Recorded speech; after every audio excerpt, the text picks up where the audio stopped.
जब भी महाराष्ट्र की राजनीति का इतिहास लिखा जाएगा, बड़े बड़े सेनानियों, बड़े बड़े क्रांतिकारियों, बड़े बड़े विचारकों के बीच एक नाम आज की राजनीति के एक नेता का भी आएगा। ऐसे नेता जिन्होंने महाराष्ट्र की सियासत में पुराने समीकरणों को मिटाकर कुछ नए समीकरण बनाए।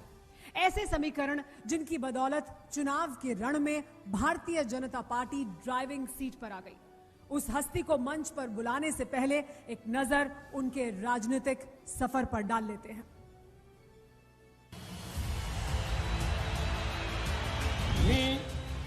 देवेंद्र गंगाधरराव फडणवीस महाराष्ट्र में भारतीय जनता पार्टी के पहले मुख्यमंत्री, प्रदेश के दूसरे सबसे नौजवान मुख्यमंत्री, राज्य में 5 साल का कार्यकाल पूरा करने वाले दूसरे मुख्यमंत्री और देश के दूसरे सबसे कम उम्र के मेयर भी। महाराष्ट्र में बीजेपी के बेहद लोकप्रिय रिकॉर्डधारी नेता देवेंद्र गंगाधरराव फडणवीस। छत्रपति शिवाजी महाराज की। नागपुर के जाने माने राजनीतिक परिवार से आने वाले देवेंद्र फडणवीस ने 90 के दशक में राजनीति की शुरुआत की। 22 साल की उम्र में कॉर्पोरेटर और 28 बरस की उम्र में नागपुर के मेयर बने। 2014 में देवेंद्र फडणवीस की अगुवाई में बीजेपी ने महाराष्ट्र में अभूतपूर्व जीत हासिल की और देवेंद्र फडणवीस न सिर्फ महाराष्ट्र के मुख्यमंत्री बने बल्कि राष्ट्रीय राजनीति का बड़ा नाम भी। 2019 में देवेंद्र फडणवीस सिर्फ 4 दिन के लिए मुख्यमंत्री रहे और फिर एक बड़े राजनीतिक घटनाक्रम के बाद एक सच्चे कार्यकर्ता का फर्ज निभाते हुए उप मुख्यमंत्री का पद स्वीकार कर लिया। तो ठाकरे फटतूस नहीं कारतूस हूं मैं। तमाम डेवलपमेंट प्रोजेक्ट्स और कई बड़े फैसलों की वजह से चर्चा में रहे देवेंद्र फडणवीस 2024 के चुनाव में भी बीजेपी को सत्ता के शीर्ष तक पहुंचाने के मिशन पर हैं। और एक बार फिर बहुत जोरदार तालियों के साथ मैं मंच पर आमंत्रित करना चाहूंगी TV9 समूह के MD और CEO वरुण दास जी को और उनके साथ देवेंद्र फडणवीस जी को। वरुण जी सम्मानित करेंगे देवेंद्र फडणवीस जी को।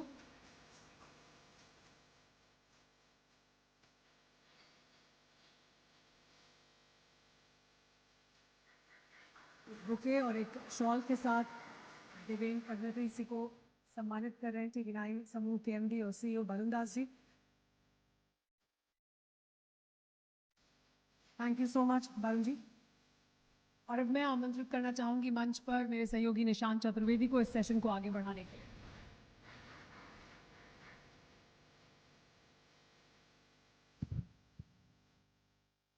सबसे पहले तो मैं चाहूंगा कि आप सभी लोग बड़ी जोरदार तालियों से देवेंद्र फडणवीस जी का स्वागत करिए।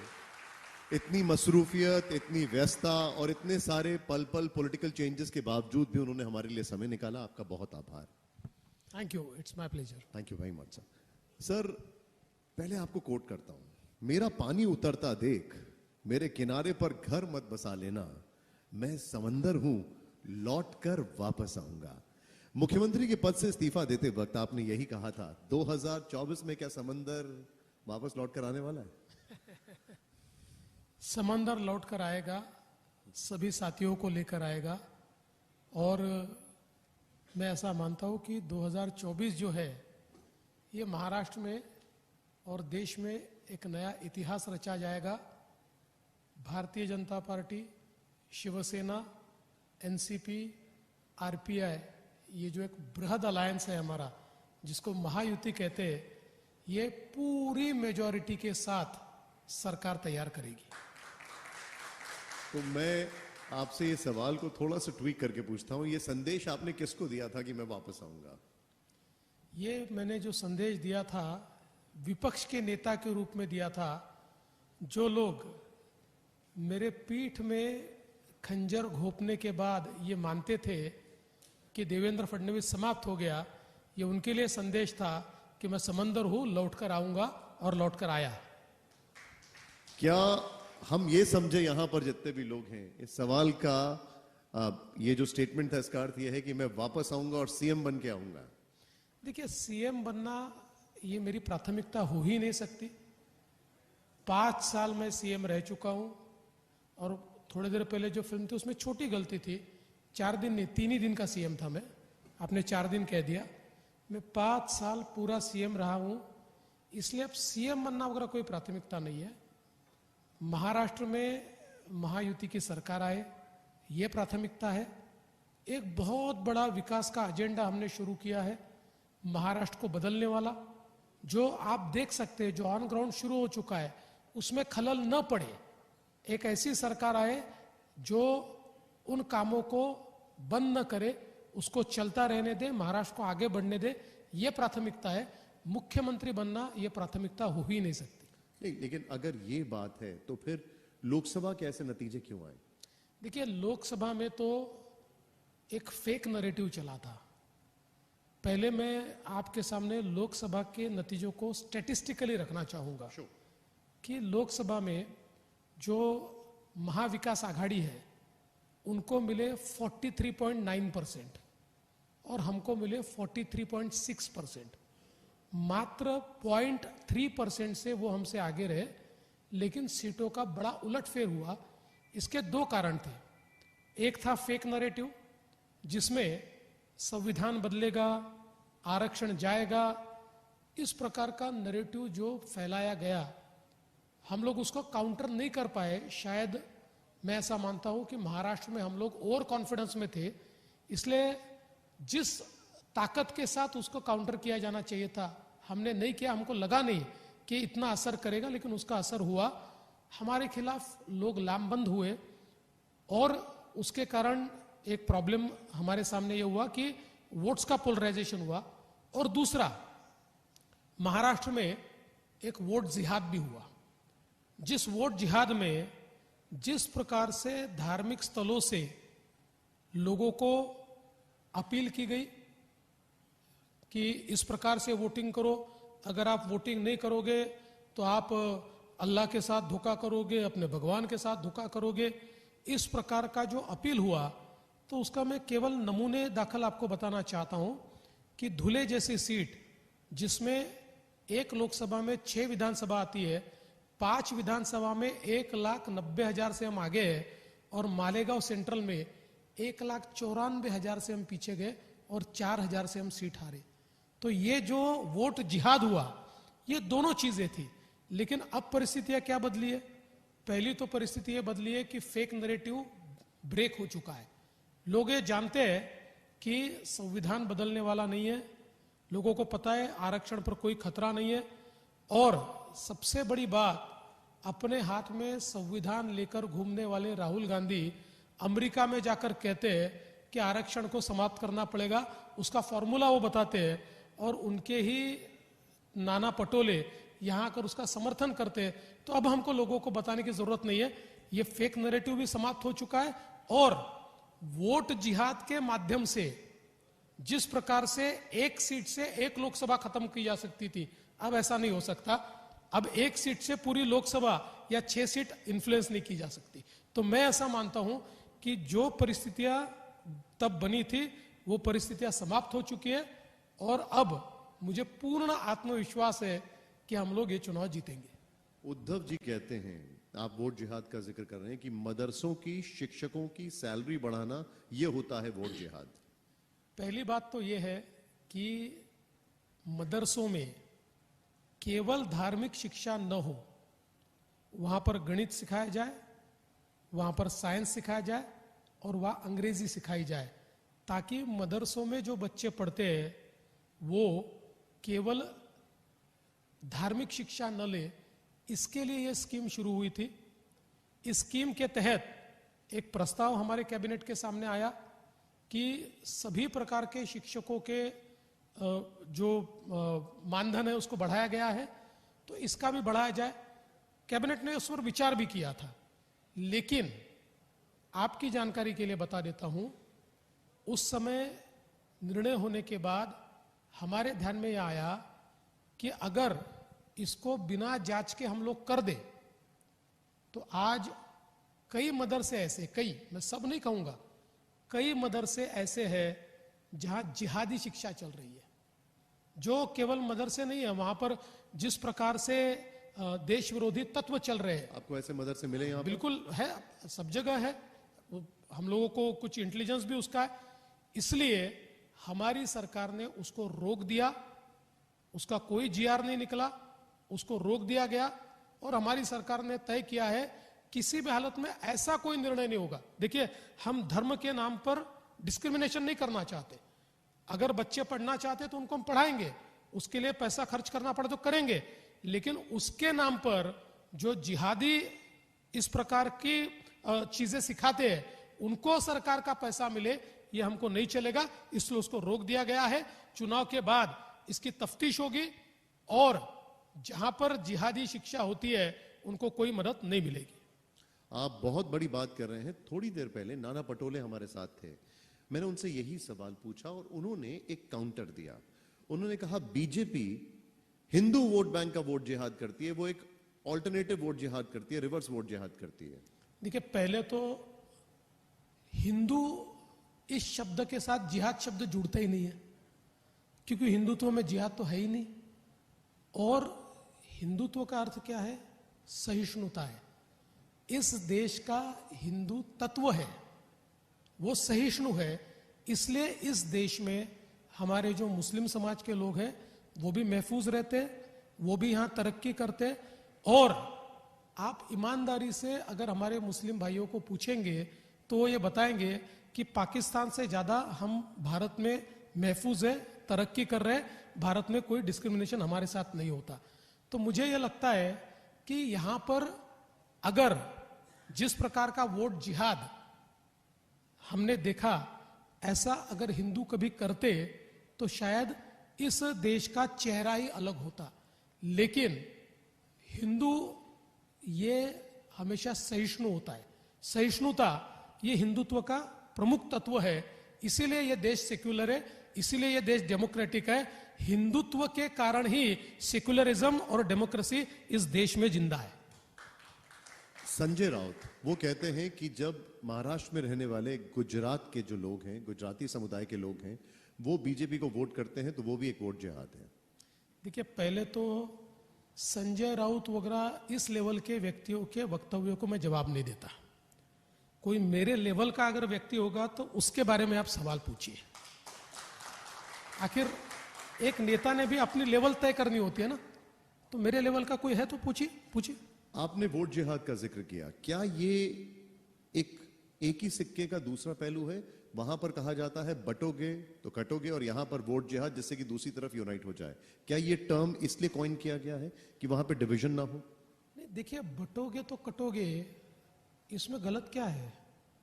देश में अगर कोई भी समाज, कोई भी कौम ये अगर आपस में लड़ेगी, आपस में बटेगी तो वो कटेगी। तो इसमें गलत कुछ नहीं है।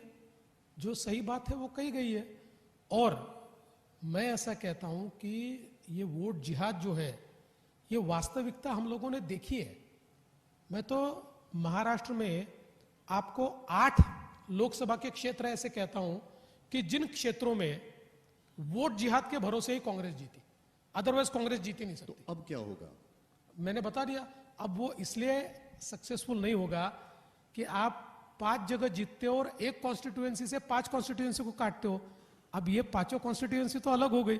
ये 5 जीतेंगे हम और 1 जीतेंगे वो, ये फर्क पड़ेगा। लेकिन अगर हम वोट जिहाद की बात कर रहे हैं तो एक समुदाय विशेष की बात कर रहे हैं, उसका एक बहुत बड़ा वोट बैंक आपके एक सहयोगी दल अजीत पवार साहब को जाता है, लेकिन वो मटीरियलाइज नहीं हो पाया। हमने लोकसभा में देखा और वो वोट कन्वर्ट नहीं हुए। ये कितना बड़ा कंसर्निंग फैक्टर है आप लोगों के लिए? हमारे लिए इसलिए कंसर्निंग फैक्टर नहीं है कि देखिए, हम पहली बात तो यह है कि माइनॉरिटीज की ओर वोट बैंक के रूप में नहीं देखते। हम सबका साथ सबका विकास इस तत्व पर चलने वाले लोग हैं। Appeasement of none, justice for all. कोई अपीजमेंट करता है तो हमको नहीं पसंद है। अगर कोई ये कहेगा कि मात्र केवल माइनॉरिटी का है इसलिए इसको आप ज्यादा तवज्जो दो, ये हमको नहीं चलता है। आप सभी के लिए काम करो। अब मोदी जी ने इस देश में करोड़ों घर बनाए। आप देखिए, परसेंटेज वाइज अगर आप विचार करेंगे तो मुस्लिमों को सबसे ज्यादा फायदा हुआ है। मोदी जी ने जो सारी योजनाएं लाई, माइनॉरिटीज को फायदा हुआ है। उसमें तो कहीं नहीं लिखा था मोदी जी ने कि केवल हिंदुओं को मिलेगा, माइनॉरिटीज को नहीं मिलेगा। तो इसलिए हमारा तत्व बहुत सीधा है कि justice for all but appeasement of none. आपने कहा कि संजय राउत को आप अपने लेवल का नहीं मानते हैं, यहाँ पर कई लोगों ने ताली भी बजाई। उद्धव ठाकरे को आप अपने लेवल का मानते हैं? देखिए, उद्धव ठाकरे जी मुख्यमंत्री रहे हैं, एक बड़े नेता है, कभी कभी लेवल छोड़ देते हैं, ये बात अलग है, लेकिन ठीक। तो वो कहते हैं इस चुनाव में या तो आप रहेंगे या वो रहेंगे। देखिए, मैं आपको एक बात आपके माध्यम से उनको बताना चाहता हूं कि कोई किसी की हस्ती मिटा नहीं सकता, और राजनीति में किसी को अगर समाप्त करना है तो केवल जनता कर सकती है। किसी नेता में ताकत नहीं है, दम नहीं है कि वो दूसरे का अस्तित्व समाप्त कर दे, दूसरे का वजूद खत्म कर दे। राजनीति में और डेमोक्रेसी में, लोकतंत्र में केवल जनता जिस समय चाहती है उस समय किसी को भी समाप्त कर सकती है। देखिए, मेरा ये सवाल पूछने के पीछे की वजह है वो सीरीज ऑफ स्टेटमेंट्स जो कि बड़े हैरान करने वाले हैं। वो कहते हैं खटमल है, मैं अंगूठे से कुचल दूंगा। आप कहते हैं मैं कारतूस हूं। तो ये कारतूस, खटमल, औरंगजेब, चुनाव में बहुत सारी चीजें आ रही हैं। नहीं, मैं तो कभी कभी जवाब दे देता हूं, वैसे अक्सर जवाब देता नहीं हूं, पर मैं अपनी तरफ से, देखिए, आप मेरा कोई भी भाषण निकालिए, मैं शालीनता के साथ बोलता हूं, ठीक शब्दों का इस्तेमाल करता हूं, अपनी लेवल को छोड़ता नहीं हूं। लेकिन कभी कभी ये होता है कि लोगों को जवाब न दो तो लगता है आदमी कमजोर है, तो कभी कभी अपनी ताकत का एहसास भी करवाना पड़ता है, इसलिए मैं करवाता हूं। अभी हमने जो एवी चलाई उसमें आप कह रहे थे कि मुझे मामूली मत समझना, मैं कारतूस हूं। तो मैं आपसे ये समझना चाहता हूं कि ये जो कारतूस है ये एग्जैक्टली किसको टारगेट कर रहा है? वहां पे 3 लोग हैं सामने। ये जो कारतूस है ना, ये उनकी करतूतों को टारगेट कर रहा है, करतूतों को, व्यक्ति को नहीं। ये करतूतों को टारगेट कर रहा है और ये एमबीए को टारगेट कर रहा है, व्यक्तियों को नहीं। अच्छा, वहां से आदित्य ठाकरे कहते हैं कि हमें हिंदुत्व सीखने की देवेंद्र फडणवीस जी से जरूरत नहीं है। हाँ, मैं उनको हिंदुत्व क्या सिखाऊंगा? आजकल वो हिंदुत्व ओवैसी जी से सीख रहे हैं, आजकल वो हिंदुत्व वो किस किस से सीख रहे हैं बताने की आवश्यकता नहीं है। वो समाजवादी पार्टी भी उनको हिंदुत्व सिखा रही है। जिन समाजवादी पार्टी के नेताओं ने राम मंदिर पर जिस समय हमारे कोठारी बंधु चढ़ रहे थे तो उनको गोली मार दी, कई कार सेवकों को मार दिया, अब उनसे हिंदुत्व वो सीख रहे हैं अबू आजमी से, तो मेरी तो जरूरत ही नहीं है। अच्छा, मैं आपसे फिर से वो सवाल पूछता हूं, क्योंकि जब ये चर्चा थी कि देवेंद्र जी यहां पर आ रहे हैं तो मैं वहां पर बैठा था, कई लोगों ने मुझसे पूछा कि जरा उनसे ये जरूर पूछेगा, और कई बड़े सीनियर जर्नलिस्ट ने मुझे मैसेज भी किया, मैं आपको सीरीज दिखा सकता हूं कि उनसे सवाल जरूर पूछेगा कि आपके महायुति का चेहरा कौन है मुख्यमंत्री के लिए? देखिए, जैसे ही महाविकास आघाड़ी अपना चेहरा घोषित करेगी 15 मिनट में हम अपना चेहरा घोषित कर देंगे। और वो भी यही बात कहते हैं। अभी तो देखिए, हमारे लिए तो पक्का है, चुनाव के लिए गवर्नमेंट जा रही है, गवर्नमेंट के मुखिया तो मुख्यमंत्री होते हैं, एकनाथ शिंदे जी हमारे मुख्यमंत्री है, हमारी गवर्नमेंट के प्रमुख वो है, हमारे नेता वो है, इसलिए हमारे पास तो एक चेहरा है गवर्नमेंट का जो चुनाव के लिए जा रहा है। उनको पूछिए उनका चेहरा तो कौन आप है? ये कह रहे हैं कि वही चेहरा है और वो बाद में भी वही आएंगे? देखिए, इसके बारे में बहुत साफ शब्दों में इससे पहले भी मैंने बताया है कि चुनाव के बाद मुख्यमंत्री कौन बनेगा इसका जो फैसला है, चूंकि एकनाथ शिंदे जी उनकी पार्टी के अध्यक्ष है, अजित पवार जी उनकी पार्टी के अध्यक्ष है, तो ये 2 पार्टियों के अध्यक्ष और मेरी पार्टी का पार्लियामेंट्री बोर्ड ये मिलकर तय करेगा कि कौन प्रमुख होगा। जो तय होगा उसके पीछे सब लोग खड़े होंगे। एक तो आपने ये बताया, और एक जो मन में डाउट है वो ये है देवेंद्र जी, क्योंकि आप चाहते हैं कि ये पूरे क्लैरिटी हो जाए, क्या जो महायुति की पार्टीज हैं उनका स्ट्राइक रेट, उनकी सीट वो मैटर करेगी या फिर कोई ऑल्टरनेट फॉर्मूला निकलेगा? देखिए, ऐसा कोई फार्मूला वगैरह कोई तय नहीं हुआ है, और स्ट्राइक रेट हमारा सबका अच्छा ही रहने वाला है, इसलिए स्ट्राइक रेट वगैरह ये फार्मूला नहीं होगा। तीनों लोग मिलकर बैठेंगे और उसके आधार पर ये निर्णय करेंगे। तो इसलिए ये जो अलग अलग प्रकार की थियरीज आ रही है, स्ट्राइक रेट की थियरी, इसकी थियरी, ये सारी थियरी में कोई दम नहीं है।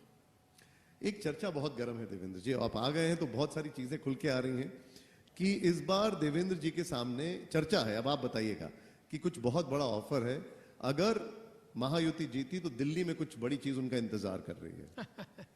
देखिए, मैं हमेशा ये कहता हूं कि जिस समय दिल्ली के पत्रकारों के पास कोई खबर नहीं होती तो ऐसी खबर तैयार कर देते हैं कि ये फलाना आदमी आएगा, ये अध्यक्ष बनेगा, ये कुछ बनेगा।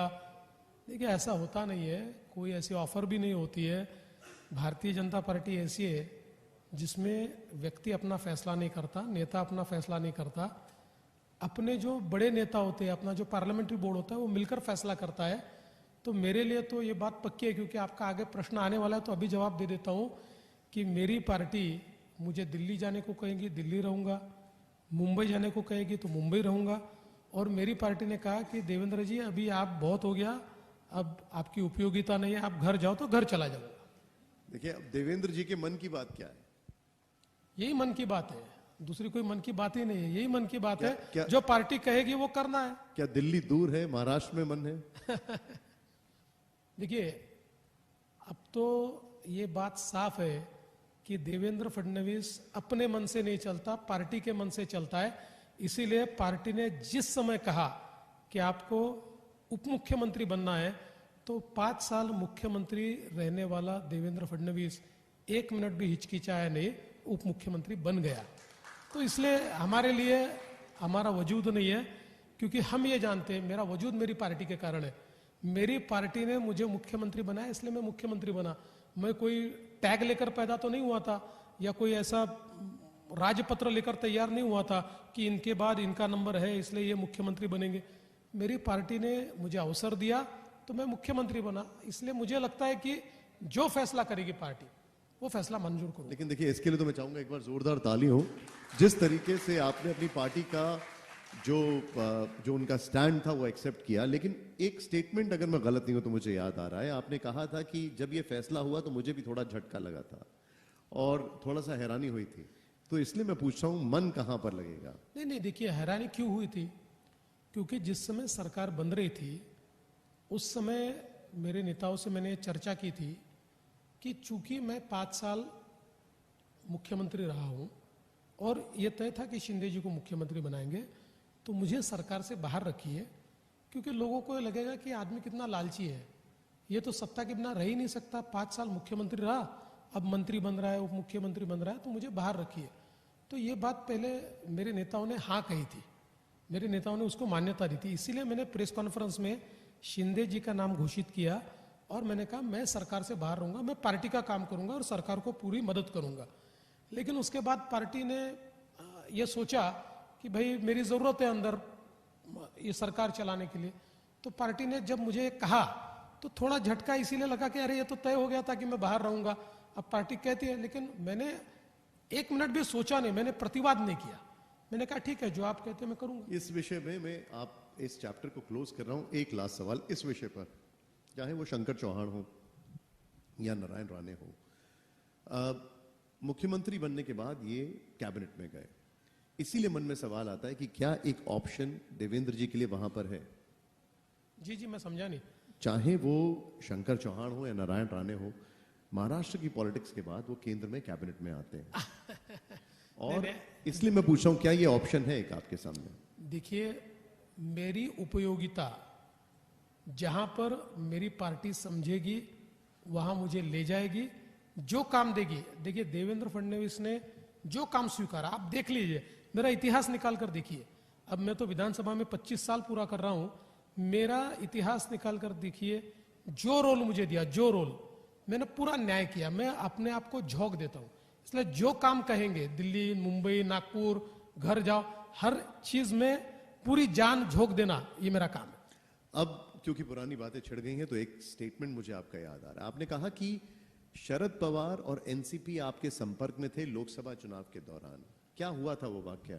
विधानसभा चुनाव में, हाँ, पिछले विधानसभा में। देखिए, अभी ये तो क्या है, ये सारी चीजें पुरानी हो गई, थोड़ा छोड़ कहानी दीजिए। बता दीजिए एक बार। नहीं, ऐसा है कि जब नई सरकार बनने का वक्त आया और ये ध्यान में आया कि उद्धव जी को कुर्सी बुला रही है और उद्धव जी हमारे साथ नहीं आएंगे, ऐसे समय एनसीपी से कोई प्रस्ताव हमारे पास आया था, तो हमने उस पर विचार किया और हमने कहा कि चलो राजनीति में तो जिंदा रहना पड़ता है, अगर उद्धव जी हमारे साथ इस प्रकार से बर्ताव कर रहे तो इनके प्रस्ताव पर विचार करें।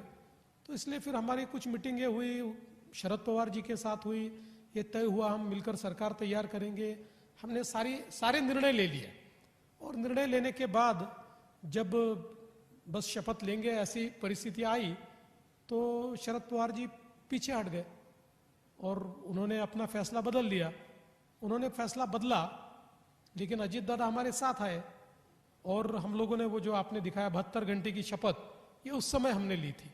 तो काफी लंबा वाकया है, अब छोड़ दीजिए, पास्ट इज पास्ट। मैं इस प्रेजेंट की बात कर लेता हूं। इस बार चर्चा है कि उद्धव जी की फडणवीस जी से मुलाकात हुई, संजय राउत जी की दिल्ली में अमित शाह जी से मुलाकात हुई, पर्दे के पीछे बहुत कुछ चल रहा है, क्या ये सब बातें सही हैं? अरे अभी तो आपको इतनी खबर आई है, कुछ दिनों के बाद खबर आएगी कि मेरी ट्रम्प के साथ भी मुलाकात हुई और उनको भी चुनकर लाने के लिए मैं ही प्रयास कर रहा हूं। आप छोड़ दीजिए, खबरें कुछ भी बनती है। देवेंद्र जी, जो आरोप लगते हैं उनमें से एक बड़ा आरोप यह है कि यहाँ के जितने भी प्रोजेक्ट्स हैं वो गुजरात की तरफ जा रहे हैं। 4 बड़े बड़े प्रोजेक्ट्स के नाम है, आपको बेहतर पता होगा। और जो डेवलपमेंट का काम होता है वो काम आगे नहीं बढ़ रहा है, वो काम गुजरात की तरफ जा रहा है। इसके बाद मैं आपसे एक और चीज पूछूंगा इसमें। देखिए, हमारे जो विरोधी लोग हैं ना, गुजरात को जरूरत ही नहीं, उनको कोई पब्लिसिटी की जरूरत ही नहीं है। हमारे जो विरोधी है वही गुजरात के ब्रांड एम्बेसडर है, वही रोज गुजरात की तारीफ करते हैं। मैं एक छोटा सवाल पूछता हूं कि देश में जितना विदेशी निवेश आया उसका 52% महाराष्ट्र में आया। नहीं, लेकिन इसका एक काउंटर भी है देवेंद्र। नहीं, हाँ। बात पूरा सुन लीजिए। Sure. 52% महाराष्ट्र में आया और हमारे बात के जो है ना, गुजरात, कर्नाटका, आंध्र प्रदेश, तमिलनाडु, सबको एक साथ मिला दीजिए, उससे ज्यादा निवेश हमारे पास आया है। इंडस्ट्रीज की अगर आप बात करें, देखिए कॉम्पिटिटिव वर्ल्ड है, सब लोग प्रयास करते हैं। तो 10 इंडस्ट्री हमारे आएगी तो 2 इंडस्ट्री उनके पास भी जाएगी। अब टोयोटा हमारे पास आ गया, अब अलग अलग प्रकार की सारी जो कार कंपनीज है वो हमारे पास आ गई, उनके पास नहीं गई, कोई एक आधी उनके पास भी चली गई होगी। लेकिन आज देश में सबसे ज्यादा निवेश महाराष्ट्र में, देश का स्टार्टअप कैपिटल महाराष्ट्र, देश के सबसे ज्यादा यूनिकॉर्न महाराष्ट्र में, देश में सबसे ज्यादा डेटा सेंटर महाराष्ट्र में, देश का डेटा सेंटर कैपिटल महाराष्ट्र बन गया। 65% डेटा सेंटर कैपेसिटी हमारी, देश का सबसे बड़ा पोर्ट महाराष्ट्र में, जो देश का अभी सबसे बड़ा पोर्ट है JNPT, उससे 3 गुना बड़ा पोर्ट अभी वाड़वड़ में हम तैयार कर रहे हैं। तो मुझे यह लगता है ये सारी चीजें हमने की हुई है, लेकिन एक नरेटिव फैलाने की दृष्टि से हमारे विरोधी महाराष्ट्र को बदनाम करते हैं और रोज गुजरात का गुणगान गाते हैं। उनको गुजरात का गुणगान गाने दीजिए, महाराष्ट्र को कोई रोक नहीं सकता। महाराष्ट्र नंबर 1 था, है और रहेगा। मेरा इशारा था उद्धव जी का ये कहना कि जो धारावी रीडेवलपमेंटल प्रोजेक्ट है वो अडानी को दिया गया है और अगर उनकी सरकार बनेगी तो ये कैंसिल कर देंगे। देखिए, पहली बात तो उनका ये जो स्टेटमेंट है ना, इसके 2 चीजें हैं। पहले तो उनकी सरकार आने वाली नहीं है, ये बात पक्की। दूसरा मेरे मन में कोई शक नहीं है कि उनकी सरकार आ गई तो उसको कैंसिल करेगी, क्योंकि जब वो 2019 में सरकार में आए, कोस्टल रोड रोक दिया, ट्रांस हार्बर लिंक रोक दी, मेट्रो रोक दिया, बुलेट ट्रेन रोक दिया, वाड़वंड पोर्ट रोक दिया, जलयुक्त शिवार रोक दिया। तो उनको रोकने का शौक है। देखिए, एक अपना शौक होता है, हमको काम करने का शौक है, डेवलपमेंट का शौक है, उनको रोकने का शौक है, तो वो जरूर रोके। लेकिन देखिए, इनका दोगला चेहरा मैं सामने लाना चाहता हूं। ये बात करते हैं, एक तो पहली बात ये है, धारावी अडानी की कंपनी को नहीं गया है, DRP को गया है। जिस DRP में हमारी हिस्सेदारी है, महाराष्ट्र सरकार की हिस्सेदारी है, ये कोई प्राइवेट कंपनी नहीं है, इसमें महाराष्ट्र सरकार की हिस्सेदारी है। दूसरा, ये जो टेंडर हुआ, इस टेंडर की सारी कंडीशंस उद्धव ठाकरे जी की कैबिनेट ने मंजूर की हुई है, सारी कंडीशन। ये टेंडर कैसा निकले, इसमें क्या सारी चीजें रहे। हमने तो क्या किया, हमने आने के बाद एक ही निर्णय इसमें किया कि उन्होंने इस टेंडर में टीडीआर की कीमत पर कैप नहीं रखी थी। तो होता यह था कि जो भी सक्सेसफुल बिडर होता वो मुंबई के टीडीआर का मालिक होता और उस टीडीआर को पूरे तरीके से वो मोनोपोलाइज करता। हमने टीडीआर में कैपिंग कर दी और एक डिजिटल प्लेटफॉर्म पर टीडीआर डाल दिया। तो उसके कारण अब इसमें कोई भी टीडीआर का मालिक नहीं बन सकता और मार्केट को मोनोपोलाइज नहीं कर सकता। तो मैं ऐसा मानता हूं इनका दोगला चेहरा है। इनको लोगों को अटकाने में, भटकाने में और लटकाने में ही मजा आता है। धारावी के लोगों को इनको घर देना ही नहीं है। इनको हमेशा लोगों को उसी व्यवस्था में रखना है, उसी गंदगी में रखना है, उसी प्रकार से नर्क की यातनाएं भोगने के लिए रखना है और केवल अपनी रोटियां सेकनी है। लेकिन मैं आपको बताता हूं धारावी बनेगा, ट्रांसफॉर्मेशन होगा, गरीब आदमी को घर मिलेगा, अच्छा घर मिलेगा और उसके जीवन में परिवर्तन हम लाकर दिखाएंगे। आप जो बता रहे हैं, उद्धव ठाकरे ये कहते हैं कि सिर्फ अडानी को प्रॉफिट देने के लिए, उनका मुनाफा बढ़ाने के लिए ये प्रोजेक्ट दिया गया है और धारावी का इससे कुछ नहीं होने वाला है। आप धारावी के लोगों को क्या एश्योरेंस देंगे टीवी9 के माध्यम से? धारावी के लोगों का हमारे ऊपर विश्वास है। आज भी धारावी के लोगों का पूरा समर्थन और सपोर्ट इस प्रोजेक्ट को है। ये उद्धव जी की आदत है।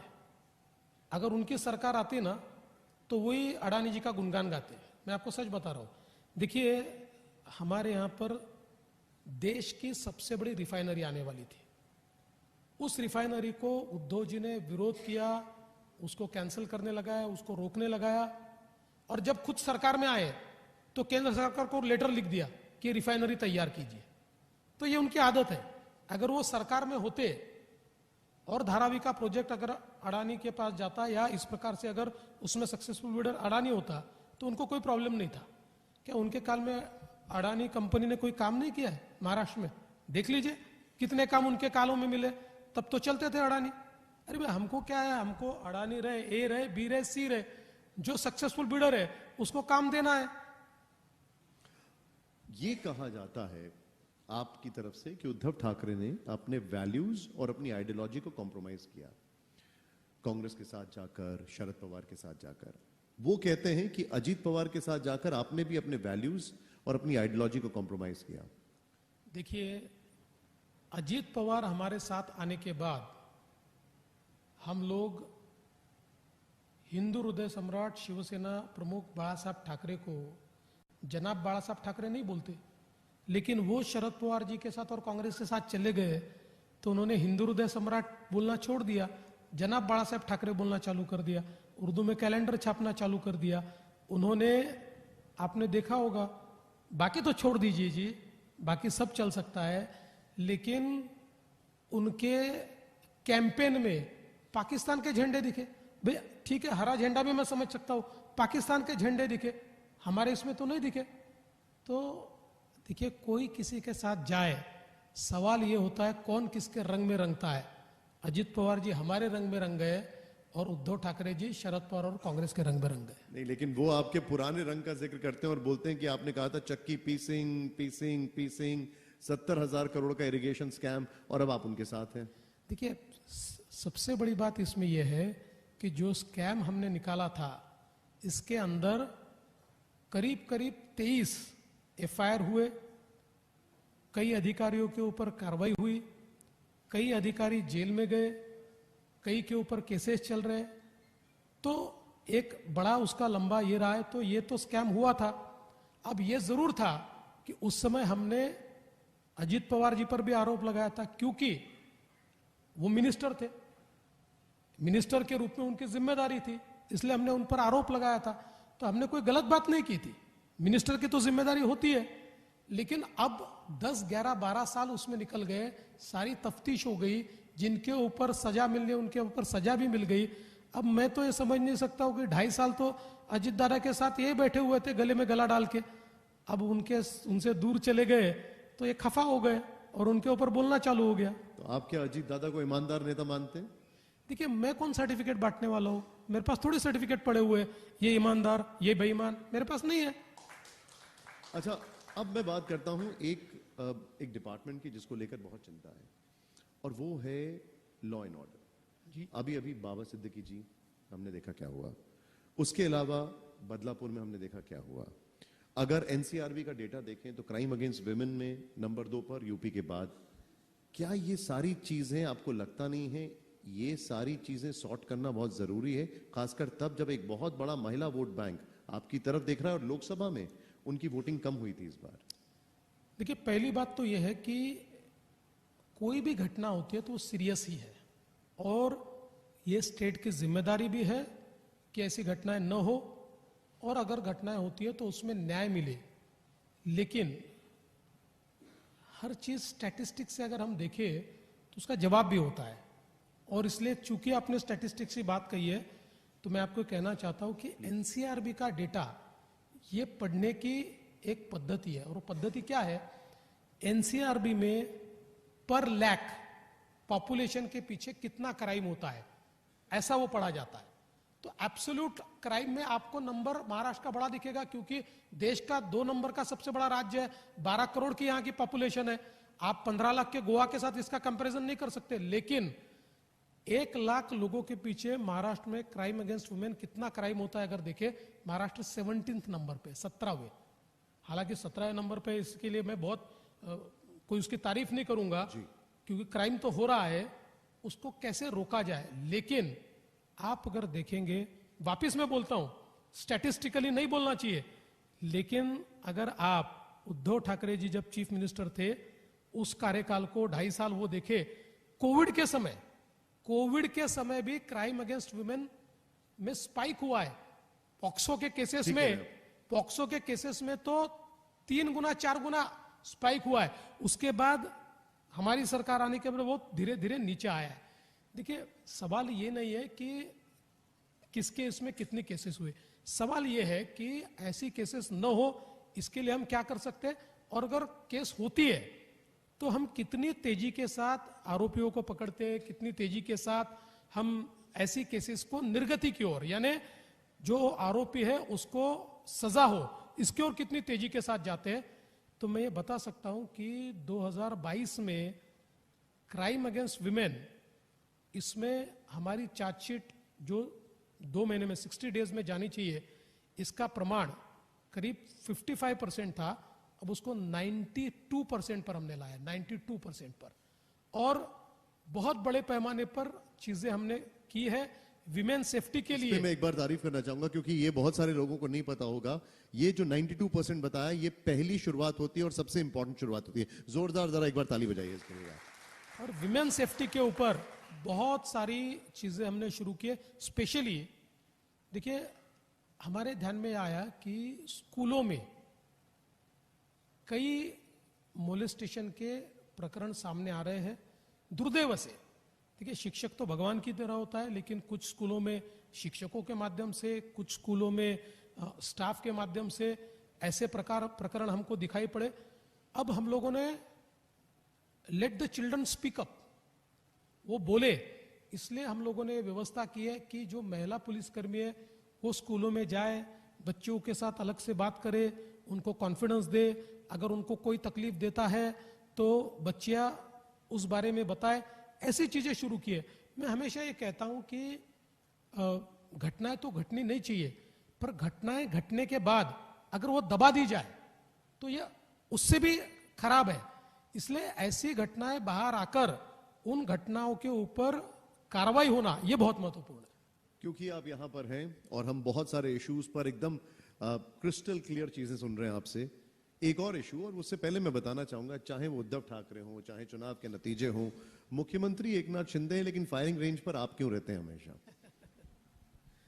देखिए, क्या है कि सभी को ये पता है कि सबसे बड़ी पार्टी बीजेपी है और बीजेपी का नेता मैं हूं, तो इसलिए लोगों को लगता है कि बीजेपी को कमजोर करेंगे तो ये अलायंस कमजोर होगा, इसलिए सब लोग मेरे ऊपर गोली दागते हैं। लेकिन देखिए, मैं तो हमेशा कहता हूं कि ये अभिमन्यु की तरह मुझे घेरना चाहते हैं, लेकिन मैं तो आधुनिक अभिमन्यु हूं, मुझे चक्रव्यूह तोड़ना आता है, मैं तोड़कर बाहर आऊंगा।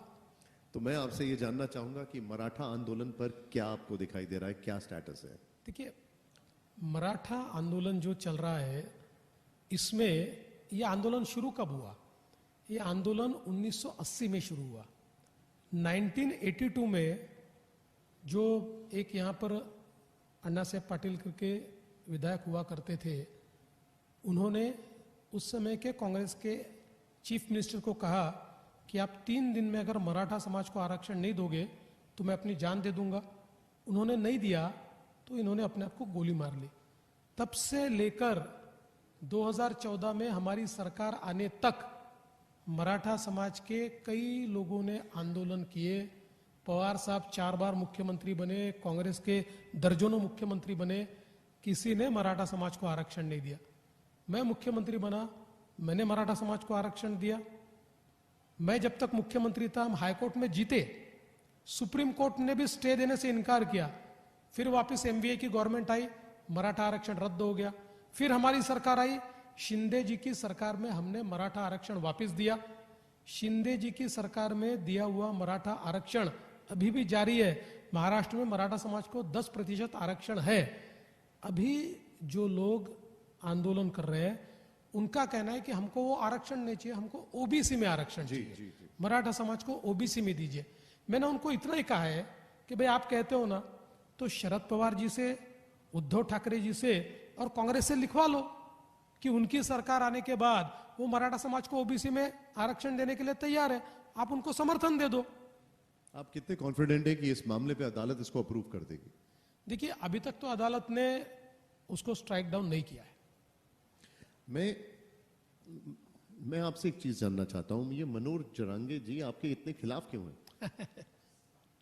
देखिए, ये तो आपने उनको पूछना चाहिए, क्योंकि जो चीजें मेरे अख्तियार में भी नहीं, जो चीजें मेरे साथ भी नहीं, जो डिपार्टमेंट भी मेरे पास नहीं, उसके लिए वो मुझे ही दोषी ठहराते हैं, मेरे ही ऊपर बोलते हैं। मुझे ऐसा लगता है कि कहीं ना कहीं उनको ये लगता है कि मेरे ऊपर बोलने से उनको फायदा होगा या किसी और को फायदा होगा। तो फिर एकनाथ जी के ऊपर बोलने से फायदा नहीं होगा? ऐसा उनको लगता है, शायद ऐसा उनको लगता है। तो एक बार उनको ही पूछ लीजिए ना, मेरे ऊपर क्यों बोलते हैं। मैं एक बहुत परेशान करने वाले इशू पे आपसे एक क्लैरिटी लेना चाहूंगा, और वो इशू है, आप विदर्भ से आते हैं, गडकरी साहब विदर्भ से आते हैं, नाना पटोले जी विदर्भ से आते हैं। किसानों का सुसाइड, आंकड़ों में मैं नहीं पढ़ूंगा, लेकिन इसका कोई क्योर नहीं है क्या? क्योंकि जिस तरीके से, मैं आपको एक एग्जांपल देता हूं और ये मेरा पर्सनल एग्जांपल है। एक सरपंच है, मैंने उनको फोन किया, हमारे पास एक रिपोर्ट आई, उस रिपोर्ट में था कि 50-50 हजार के लिए 3 किसानों ने सुसाइड कर लिया। वो बेसिकली सरकारी लोन था।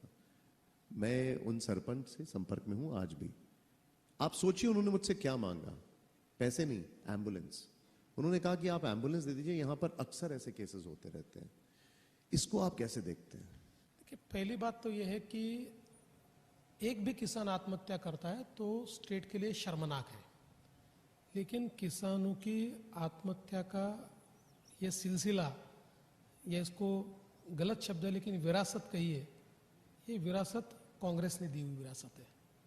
आज तो आंकड़ों में नहीं जाना चाहिए, पहले ज़्यादा थे अब कम हुए, मैं नहीं जाना चाहता, लेकिन इसका एक प्रमुख कारण ये था कि विदर्भ में खेती किसानी ये केवल बारिश के ऊपर निर्भर थी या इरिगेशन नहीं था।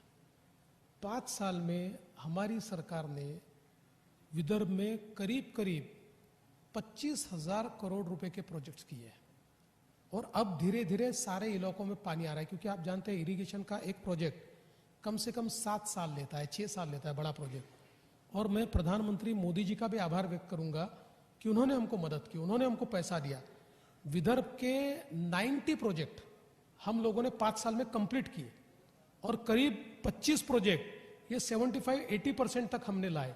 और सबसे बड़ी बात, विदर्भ के किसानों के लिए सबसे बड़ा वरदान था जो रिवर लिंकिंग प्रोजेक्ट है, जो वैनगंगा से नलगंगा तक 550 किलोमीटर रिवर लिंकिंग करना है, 62 टीएमसी पानी, उसको सारी उसमें की अड़चने मैंने दूर की, और उसका टेंडर अभी हमने निकाला है। और ये जब काम होगा तो विदर्भ के पूरे अकालग्रस्त इलाकों से ये नदी जाएगी, 10 लाख एकड़ जमीन सिंचाई के नीचे आएगी। विदर्भ पूरे तरीके से सुजलाम सुफलाम होगा। 80,000 करोड़ रुपया हम इसके ऊपर खर्चा कर रहे हैं। देश का एक बड़ा प्रोजेक्ट है जिसकी शुरुआत हमने कर दी है। हम चाहते हैं ऐसा हो। अब मेरा एक आखिरी सवाल, यहाँ पे एवी में हमने आपको दिखाया था वाजपेयी जी के साथ, आप बड़े छोटे से थे उसमें। वाजपेयी जी एक बात कहते थे कि पॉलिटिक्स में परमानेंट फ्रेंड्स और परमानेंट एनिमीज नहीं होते हैं। अगर उद्धव ठाकरे आपके पास आके बोलें कि मैं दोस्ती का हाथ बढ़ाता हूं तो आप क्या कहेंगे? देखिए, ये तो उनको पूछना चाहिए आपने, मैं क्या बोलूं। उन्होंने तो बोल दिया ना, हस्ती मिटाएंगे मेरी हस्ती मिटाने वाला कोई मेरे से आकर हाथ मिलाएगा क्या? मतलब आपको मंजूर नहीं है? नहीं, मंजूर का देखिए, पहली बात यह है कि राजनीति में अगर और मगर इसकी कोई जगह ही नहीं होती है। वो फैक्ट इज फैक्ट। उस समय क्या होता है इसके ऊपर परिस्थितियां निर्भर करती है, इसलिए अगर और मगर का जवाब राजनीति में देना ही नहीं चाहिए। Devendra ji, all the very best. Thank you. और मैं उम्मीद करता हूं कि आपसे फिर से बातचीत होगी। Thank you very much. Thank you. Thank you very much.